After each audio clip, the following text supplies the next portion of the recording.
Election लड़ना, बयाना देना और होते, लेकिन इलेक्शन जीतने का जो साइंस है ना वो बड़ा हमारे जितने भी कैंडिडेट है वो पार्टी के साथ कमिटमेंट रहेंगे और पार्टी के नज़रिए को मुतनाज़ा बनाएंगे, तो फिर जो हुकूमत बनाएंगे उनके लिए भी खुलकर कानून साजी नहीं कर सकते, क्योंकि एहतजाजी सिलसिला शुरू होगा। ना कि हमारे इलाका इस वक्त इस मुतमिल हो सकता है कि फिर हम एहतजाजी तहरीक गिलगित वफाकी लेवल पर उनको बहुत बड़ी जिम्मेदारी दी है यूथ विंग और ISF की, तो इस वजह से उनकी मसरूफियत की वजह से वो नहीं आए हैं। तो इंशाल्लाह इलेक्शन से कबल आएंगे और वो खुद लीड करेंगे। बहुत सारे मिनिस्टर थे जो सिटिंग मिनिस्टर थे, उनको फारिग किया है।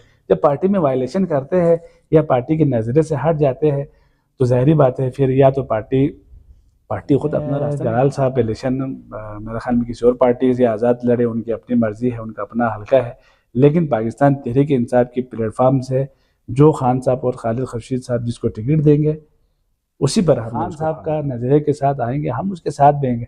लेकिन अभी वक्त नहीं है कि मैं इलेक्शन कंटेस्ट करूं, क्योंकि ये हल्का जो हल्का नंबर 1 है ये बड़ा हमारी पार्टी बड़ा ज़बरदस्त वर्क कर रहे है। तो हमारे जितने भी कैंडिडेट के जो हमारे कैंडिडेट होंगे इनको हम बाकायदा ट्रेनिंग देंगे कि भाई इस धांधली को रोकने के लिए जो हमारे मीडिया के वर्कर है और हमारे ग्राउंड में जो वर्कर है इनको हम बाकायदा ट्रेनिंग देंगे कि भाई ये जो धांधली हुआ है इसको रोकने के लिए इंशाल्लाह हमारे पास 3-4 प्लान है। तो वो मैं क्योंकि आपके मीडिया में तो शेयर नहीं कर सकता हूँ। नाजरीन, आप देख रहे हैं GB ट्रू न्यूज़ SG और एक दफ़ा फिर आप तमाम लोगों को प्रोग्राम ओपन टॉक में खुशामदीद कहते हैं। नाजरीन, इस वक्त गिलगित बल्तिस्तान की जो सियासी जो टेम्परेचर है वो दिन ब दिन बढ़ते जा रहे हैं और मुख्तलिफ़ लोगों की तरफ से ये भी ऐलानात किए जा रहे हैं कि वो इस दफ़ा आने वाले जो जनरल इलेक्शन में इंतखाबात लड़ेंगे। और इस हवाले से भी मुख्तलिफ़ जो वफाकी पार्टियों की तरफ से भी ये दावे किए जा रहे हैं कि इस दफ़ा गिलगित बल्तिस्तान में हुकूमत बनाने जा रहे हैं। तो आज के इस प्रोग्राम में हमारे दरमियान शरीक गुफ्तगू होंगे पाकिस्तान तहरीक इंसाफ के रहनुमा ख्वाजा मुदस्सिर साहब। तो हम इनसे जानते हैं कि गिलगित बल्तिस्तान के जो आने वाले आम इंतखाबात में इनका क्या कहना है, हुकूमत किसकी बनेगी और क्या पाकिस्तान तहरीक इंसाफ इस दफ़ा गिलगित बल्तिस्तान में हुकूमत बनाने में कामयाब होंगे या नहीं, क्योंकि इस वक्त इनके जो कायद हैं जो इमरान खान वो इस वक्त जेल में हैं। तो उनके बिना क्या यहाँ पर हुकूमत बनाना पॉसिबल है या नहीं, इन तमाम हवाले से हम आज इनसे गुफ्तगू करेंगे। तो अस्सलाम वालेकुम सर। जी वालेकुम। बहुत बहुत शुक्रिया कि आपने हमारे प्रोग्राम ओपन टॉक के लिए आपने वक्त दी। अच्छा सर, ये बताइएगा कि इस वक्त गिलगित बल्तिस्तान में जो सियासी गहमा गहमी अब स्टार्ट हो चुके हैं, तो आपको क्या लगता है सर कि आप इस पाकिस्तान तहरीक इंसाफ के रहनुमा है, बहुत ही एक्टिवली आप लोग काम करें, तो क्या लगता है सर कि इस दफ़ा हुकूमत बनाने में आप लोग कामयाब होंगे? बिस्मिल्लाहिर्रहमानिर्रहीम। सबसे पहले भाईजान मैं GB ट्रू न्यूज़ का मैं शुक्रिया अदा करता हूँ कि आपने मुझ नाचीज़ के इंटरव्यू लेने के लिए आज यहाँ तशरीफ़ लाए। तो चनांचे आपके सवाल का ताल्लुक़ क्योंकि इलेक्शन से है, कमिंग इलेक्शन से है, तो इंशाल्लाह पाकिस्तान तहरीक इंसाफ अपने भरपूर फॉर्म में आपको नज़र आएंगे। बहुत सारे जो वफाकी पार्टी है वो भी कंटेस्ट कर रहे हैं और जो हमारे मजहबी पार्टियाँ हैं वो भी कंटेस्ट कर रहे हैं। अच्छी बात है।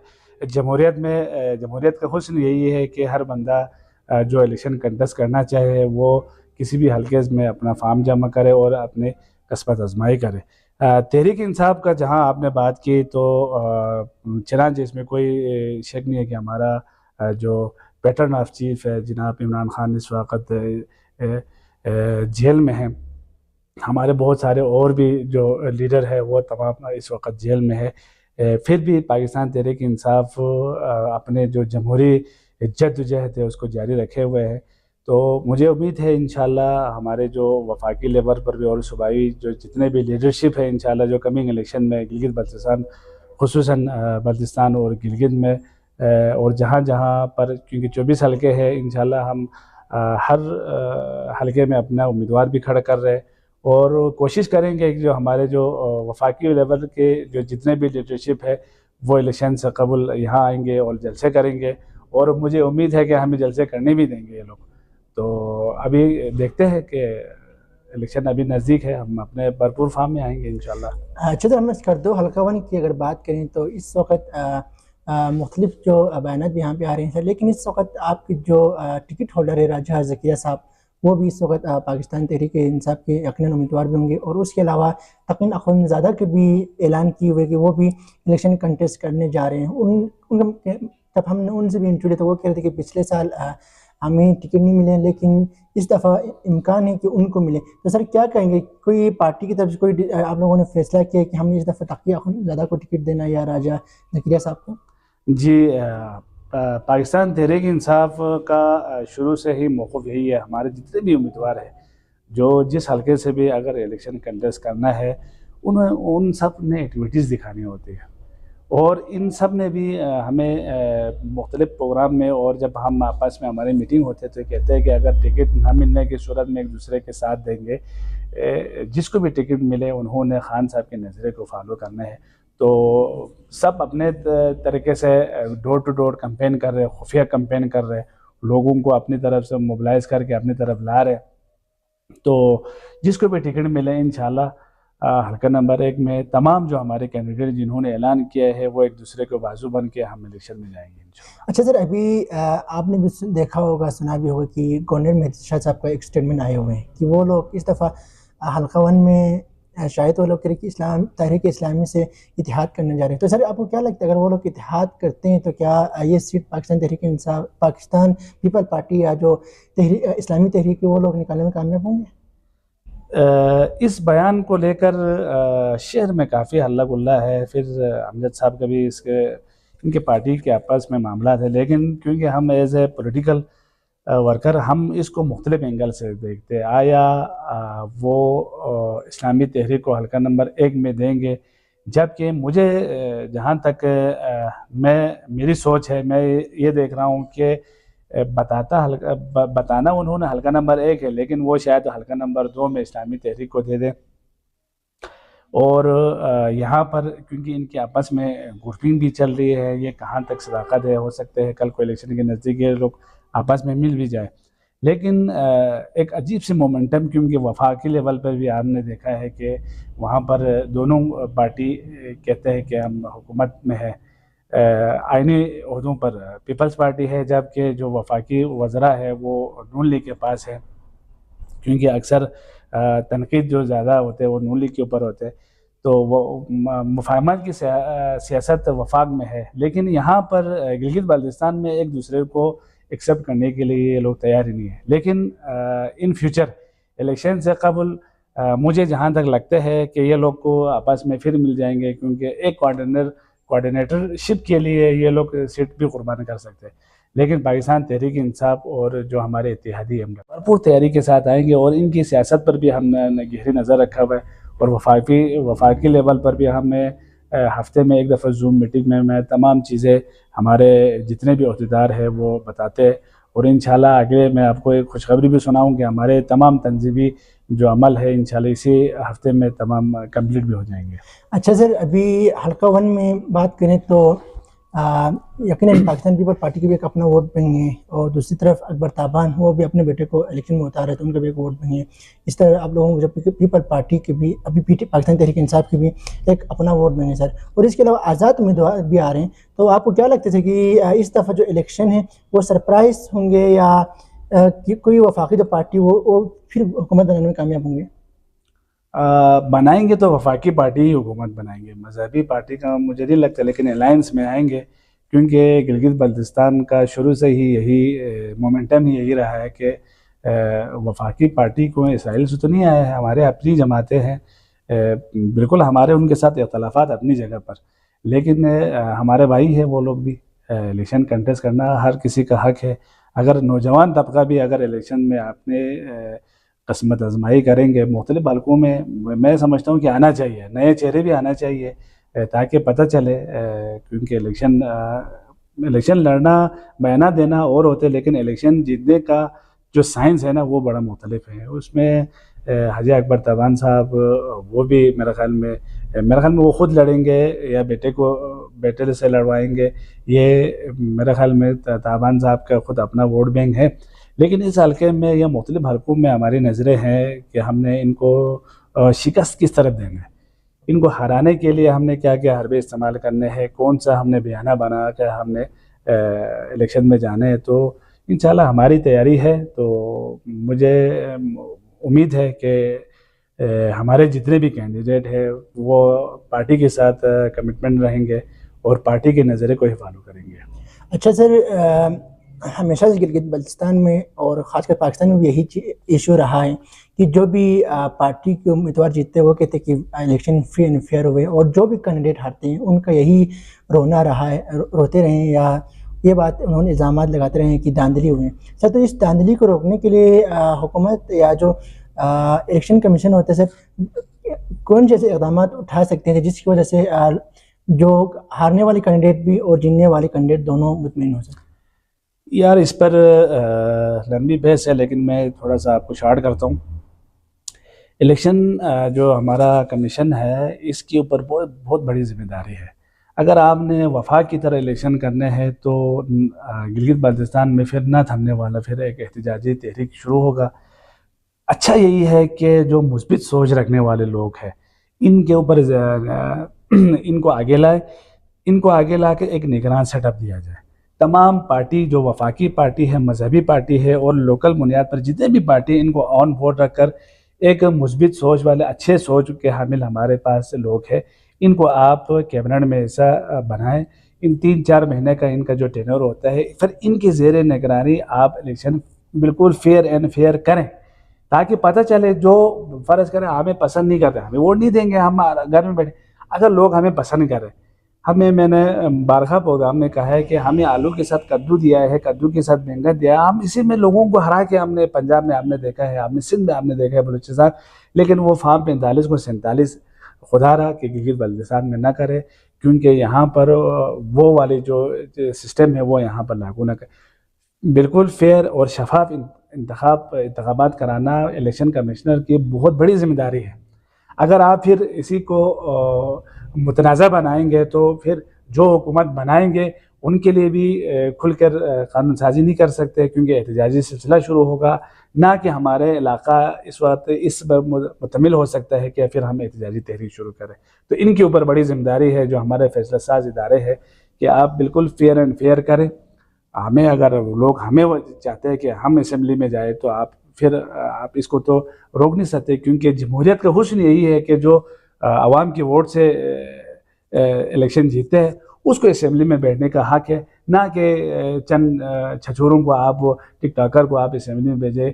उसने इलाके के ना उनको इलाके के मसाइल का इदराक है, ना वो लोग इस मसाइल का हल करने के पोजीशन में है। तो जो अवामी नुमाइंदे होते हैं, जो इलेक्शन जीत के आते हैं, जो अवाम में जाते हैं, उनको इन सब जो मसाइल है इनको बाखूबी अंदाज़ा होता है। तो उनको मैं समझता हूँ कि उनको असेंबली में भेजना चाहिए, ना कि अपने पसंदीदा कुछ छोकरों को उधर भेज दें।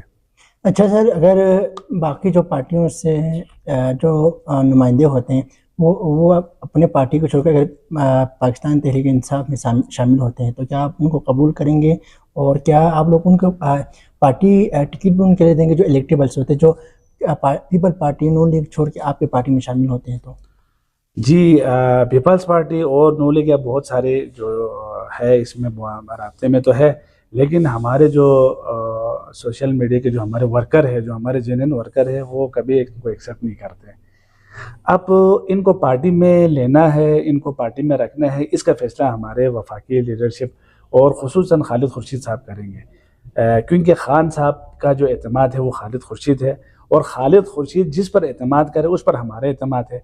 तो ये एतमाद की एक फ़िज़ा है। अगर वो पार्टी अपना नज़रिया किसी का नून लीग के साथ है, किसी का पीपल्स पार्टी के साथ है, अगर वो नज़रिया छोड़ के हमारे पार्टी में आएंगे, इनको रखना है नहीं रखना है इसका फ़ैसला हमारे जो सूबाई लीडरशिप है इनके ऊपर, क्योंकि खान साहब पे जो ट्रस्ट करते हैं वो 1 and 1 ओनली खालिद खुर्शीद है, इसके ऊपर ट्रस्ट करते हैं। अब उनकी साबदीदी पर है, चाहे तो वो ले सकते हैं, अगर वो ना चाहे तो वो नहीं ले सकते।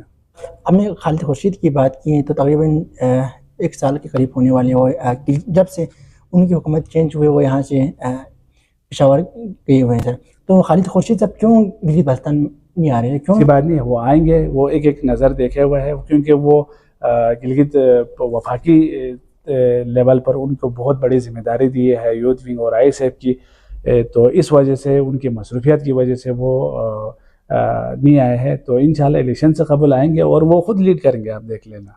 अच्छा सर, जैसे कि आप लोग कहते हैं, आपके जो वर्कर कहते हैं कि इमरान खान आप लोगों का नज़रिया है और आप लोग उसके नज़रिए के मुताबिक काम कर रहे हैं, तो जैसे कि इमरान खान ने खुद की गिरफ्तारी दी है और जो केसेस है वो उसके साथ फेस कर रहे हैं, अदालतों में जाके जेल काट रहे हैं, लेकिन खालिद खुर्शीद साहब क्यों अभी जो अदालती जो केसेस हैं उनके क्यों फेस नहीं करे, क्यों वो जेल में जाने से या ये अपने मुकदमात से लड़ने के लिए डर रहे हैं सर? नहीं, मुकदमात वो इतना बहादुर आदमी है, वो किसी से डरते नहीं है। लेकिन बात आ जाते हैं उस पर किस चीज़ की मुकदमा है, स्पीच करने का मुकदमा है उनको। आपने गिरफ्तारी से डरते हैं मतलब? सवाल पैदा नहीं है, वो डरते हैं। अगर वो डरते हैं तो वो उसी वक्त उनकी हुकूमत होती। उन्होंने तो एस्टेब्लिशमेंट की आंखों में आंखें डाल के बात की है। उन्होंने कहा कि भाई हम आपके हुक्म मानने का पाबंद नहीं है। उन्होंने कुछ ऐसा स्टेप उठाया है, इतना बेहतरीन स्टेप उठा रहे थे, उनको हटाने के लिए ये सारे ड्रामा नचाया है। वो गिलगित बल्तिस्तान का सबूत है, ठीक है नहीं। फिर वो जिस हल्के से बिलोंग करते हैं, बाद में उनको वो मैं आपको फिर वही बात दोहरा रहा हूँ कि उनको जीतने के बाद भी अभी तक वो उन्होंने क्यों दबाया। ऐसी सारी चीज़ें हैं, बहुत सारे फैक्टर है जिसकी वजह से हम इन सब पे नज़र रखे हुए हैं। इसी वजह से हम ये इलेक्शन कमीशन पर और दूसरे इदारों पर हमारे शदीद तहफ़्फ़ुज़ात है कि अभी कमिंग इलेक्शन में अगर हमें भी बाकी हलकों में इस तरह करें तो फिर वही जो तहरीक शुरू होंगे, फिर वही एहतजाज शुरू होंगे। तो इंशाल्लाह आप लोग बेफिक्र रहे, मैं मीडिया की वसातत से, आपकी चैनल की वसातत से खालिद खुर्शीद ही लीड करेंगे और इसी स्कर्दू से ही लीड करेंगे। और तमाम हलकों में हमारे जितने भी कैंडिडेट हमने जो खड़े किए हैं, तो इंशाल्लाह हम जलसे जुलूस और रैली निकालेंगे। अच्छा सर, अभी ये बताइएगा कि राजा जलाल आप लोगों का मेन की पॉइंट पे रहा है, खासकर जो इमरान खान साहब की ख़ासों ख़ास में रहा है, और कहा जाता है कि खालिद खुर्शीद को भी पाकिस्तान तहरीक इंसाफ में लाने में इनका बहुत बड़ा किरदार है सर। तो ऐसा क्या वजह बनी कि अभी आप लोगों ने उनको पार्टी से बेदखल किया सर? ये जलाल साहब हमारे राजा है, इज़्ज़त के काबिल है और हमारे इलाके के ही राजा है। तो पाकिस्तान तहरीक इंसाफ ने उनको एक ज़बरदस्त आइनी ओहदा भी दिया। तो उसके बाद वो बड़े खामोश रहे पार्टी के साथ। जब हमारी रिजीम चेंज के बाद हमें खान साहब की हुकूमत नहीं रही, तो उस वक्त उन्होंने इस्तीफ़ा दिया और उसके बाद खामोश रहे पार्टी के साथ, वो किसी भी मामलात में नहीं रहे। तो उसके बाद वफाकी लेवल पर बड़े तहफ़्फ़ुज़ात थे। फिर वो कुछ इंटरव्यूज़ उन्होंने ऐसे दिए कि जैसे कि वो किसी इस्लामी तहरीक में जा रहे, कभी पीपल्स पार्टी के साथ मिल रहे, तो इस तरह के बयानात आए। उसके बाद उनको बाकायदा शो कास्ट नोटिस दिया था कि आप 2-3 दिन में जवाब जमा करते हैं।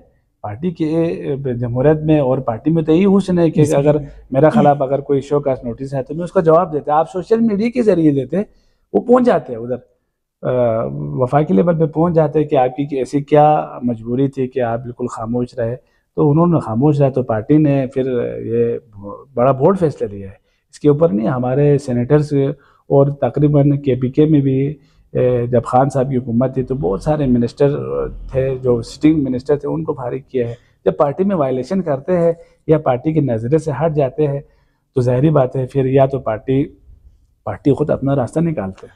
अच्छा, तो आप लोगों को नहीं लगता सर कि अभी राजा जलाल को PTI से निकालने की वजह से आप लोगों को अपसेट अभी रिजल्ट मिल सकते हैं? नहीं, जलाल साहब की अपनी सियासत है, वो हो सकते इलेक्शन कंटेस्ट करे, हो सकते ना करे, लेकिन जो PTI की जो तर्ज सियासत है ना, वो बाकी पार्टियों से बिल्कुल हट के। हमने तो मुफाहमत तो करनी नहीं, हमने मुज़ाहमती सियासत शुरू किया हुआ है। तो हमारा अलग वो है, जो भी मुज़ाहमत करेंगे अवामी इशूज़ पर, अवाम के साथ बैठेंगे, उसको लोग पसंद करते हैं। वो तो उसके लिए हमारे पार्टी के लिए दरवाजे खुले हैं, उसके लिए तो कोई बंद नहीं है। लेकिन जब आप मुफाहमत की तरफ जाएंगे, आप बिल्कुल बंद दरवाजे के साथ बैठते हुए हालात देखते, अगर हालात साजगार होगी तो बाहर निकलना, अगर हालात ख़राब हो तो छुप के बैठना, तो उनके लिए तो पार्टी में ऐसे बनने की जगह मैंने बिल्कुल जो मुज़ाहमत करेंगे और अवामी इशूज़ पर, ये नहीं कि अपनी ज़ाती मफाद के लिए, बिल्कुल अवाम के इशूज़ के ऊपर अगर जो बाहर निकलते हैं ऐसे लोग भी पसंद करते हैं, तो पार्टी भी उनको पसंद करती है। तो मेरे ख्याल में जलाल साहब इलेक्शन मेरे ख्याल में किसी और पार्टी से आज़ाद लड़े, उनकी अपनी मर्ज़ी है, उनका अपना हल्का है, लेकिन पाकिस्तान तहरीक इंसाफ की प्लेटफार्म से जो खान साहब और खालिद खुर्शीद साहब जिसको टिकट देंगे उसी पर हमने उसको फॉलो करना है। अच्छा सर, अभी बहुत ज़्यादा लोगों के ज़हन में भी सवाल आते हैं, आप खुद भी माशाल्लाह से यंग हैं, जवान हैं, तो आप क्यों इलेक्शन कंटेस्ट नहीं कर रहे अपने पार्टी के टिकट पे? हाँ यार, ये मुझे काफ़ी लोगों ने कहा कि इलेक्शन कंटेस्ट में इसलिए नहीं कर रहा हूँ क्योंकि हमारे पार्टी ने ऑलरेडी, क्योंकि 5-6 लोगों ने, हमारे बेहतरीन कैंडिडेट हैं, उन्होंने ऐलान किया है कि वो कंटेस्ट करेंगे। तो फिर मैं भी अगर ऐलान करूँ तो फिर ये एक हल्के के लिए भी और हमारे पार्टी के लिए भी मैं समझता हूँ कि इस वक्त हालात साजगार नहीं है, तो वक्त पर मैं ऐलान करूँगा, अभी नहीं। अभी क्योंकि मैंने एक नज़रिए को फॉलो किया है, खान साहब की विज़न को और खालिद खुर्शीद साहब की विज़न को। इस विज़न के मुताबिक जो भी हमारे कैंडिडेट होगा, जिस पर खान साहब एतमाद करें, जिस पर खालिद एतमाद करें, उस पर मेरा एतमाद है। समझ ले, अगर आज हमारा वज़ीर विलायत साहब इलेक्शन कंटेस्ट करेंगे, यूसुफ साहब करेंगे, हमारे आरिफ साहब करेंगे, ख्वाजा रज़ा करेंगे, ताक़ी साहब करेंगे, ख़ुद राजा ज़करिया करेंगे, जो भी किसी पर खान साहब का नज़रिए के साथ आएंगे हम उसके साथ देंगे। लेकिन अभी वक्त नहीं है कि मैं इलेक्शन कंटेस्ट करूं, क्योंकि ये हल्का जो हल्का नंबर 1 है, ये बड़ा ख़तरनाक हल्का है। इसमें एक एक चीज़, एक एक कदम फूंक फूंक कर आगे बढ़ना पड़ता है, क्योंकि इसमें रिश्तेदारियां हैं आपस में, सब तमाम पॉलिटिकल पार्टियां एक दूसरे के रिश्तेदार है, फिर इलाका, फिर तो अभी जो ही इंशाल्लाह कोई हालात बनेंगे तो ऊपर से मुर्शिद का अगर हुक्म आएगा तो लड़ेंगे इंशाल्लाह। अच्छा सर, अभी MWM आप लोगों के इत्तेहादी रहे हैं सर, और इस वक्त भी है मुश्किल वक्त में सर, तो क्या फ्यूचर में भी आप लोग इसी इत्तेहाद के साथ आगे जाएंगे सर इलेक्शन में भी? इंशाल्लाह MWM हमारा पक्का और ज़बरदस्त इत्तेहादी रहा है, अभी भी है। तो जब भी कोई मसला मसाइल हो, वो हमारी तरह हमारे पार्टी में चट्टान की तरह वो लोग राजा नासिर अब्बास खड़े हैं। तो तमाम हलकों में क्योंकि वफाकी लेवल पर बातचीत हो रही है, क्योंकि गिलगित बल्तिस्तान में इलेक्शन हो रहे हैं, तो समझ ले कि MWM और पीपल PTI दोनों एक ही सिंध में इंशाल्लाह इलेक्शन में जाएंगे। अच्छा ख्वाजा साहब, मेरे आपसे आखिरी सवाल ये है सर कि आप लोगों का प्लान क्या होगा, क्योंकि हमेशा से यही रहा कि वफाक में जिसके पर पार्टियाँ हुकूमत होती है उसका डेफिनेटली यहाँ पर हुकूमत बनते जा रहे हैं, तो आप लोगों का प्लान क्या होगा सर कि यहाँ पर जो वफाकी जो नुमाइंदे यहाँ पर एक तो कैंपेन के लिए आते हैं सर, दूसरा उनकी जो इलेक्शन की जो आप लोग कहते हैं धांधली रोकवाने के लिए प्लान क्या बनाया हुआ सर आप लोगों ने? धांधली जो अगर उन्होंने सोचा है कि धांधली करना है तो इंशाल्लाह वो हम प्लान तो सोशल मीडिया पे तो नहीं बताएंगे, वो तो हम खुफिया रखेंगे कि उसको रोकना किस तरह है। उस साइंस को भी हमारे पार्टी मॉनिटर कर रहे हैं कि भाई जो फार्म 45 से उन्होंने 47 किस तरह किया। जिस तरह हमने सोशल मीडिया पे हमारे जितने भी 181 सीटें थे पंजाब कौमी असम्बली में, वो सारे तो हमने शेयर किए। तो इस पर हमारी पार्टी बड़ा ज़बरदस्त वर्क कर रहे। तो हमारे जितने भी कैंडिडेट के जो हमारे कैंडिडेट होंगे, इनको हम बाकायदा ट्रेनिंग देंगे कि भाई इस धांधली को रोकने के लिए जो हमारे मेन सोशल मीडिया के वर्कर है और हमारे ग्राउंड में जो वर्कर है, इनको हम बाकायदा ट्रेनिंग देंगे कि भाई ये जो धांधली हुआ है इसको रोकने के लिए इंशाल्लाह हमारे पास 3-4 प्लान है। तो वो मैं क्योंकि आपके मीडिया में तो शेयर नहीं कर सकता हूँ, लेकिन वो हमारे वर्करों को और हमारे जितने भी कैंडिडेट हैं उनके जो वर्कर है उनको पता है। सर एक चीज़ मैं पूछना भूल गया, इमरान खान कब बिहार हो रहे हैं सर, कब बाहर आ रहे हैं? एक वही तो आज़ाद है, बाकी सारे तो कैद में है। बहुत बहुत शुक्रिया सर, आपने हमें वक्त दी। जी नाजरीन, तो आपने रहनुमा पाकिस्तान तहरीक इंसाफ ख्वाजा मुदस्सिर की गुफ्तगू सुनी। तो इनका कहना था कि आने वाले वक्त पाकिस्तान तहरीक इंसाफ का होगा और ख़ासकर गिलगित बल्तिस्तान में पाकिस्तान तहरीक इंसाफ का हुकूमत बनाकर वो अपने कायद इमरान खान को तोहफे में देंगे। तो आप लोग भी अपने आरा हमें अपने कमेंट सेक्शन में बताइएगा कि आप लोगों को क्या लगता है कि आने वाले वक्त किस वफाकी पार्टी का होगा या कोई कोई किसी वफाकी पार्टी का होगा या किसी और जमात जो यहाँ पर आकर हुकूमत बनाएंगे। इंशाअल्लाह एक और नई मुकाम पर एक और नई शख्सियत के साथ आप लोगों की मुलाकात होगी। तब तक के लिए अपने मेज़बान नजमुद्दीन नैयर को इजाज़त दीजिए। अल्लाह हाफ़िज़।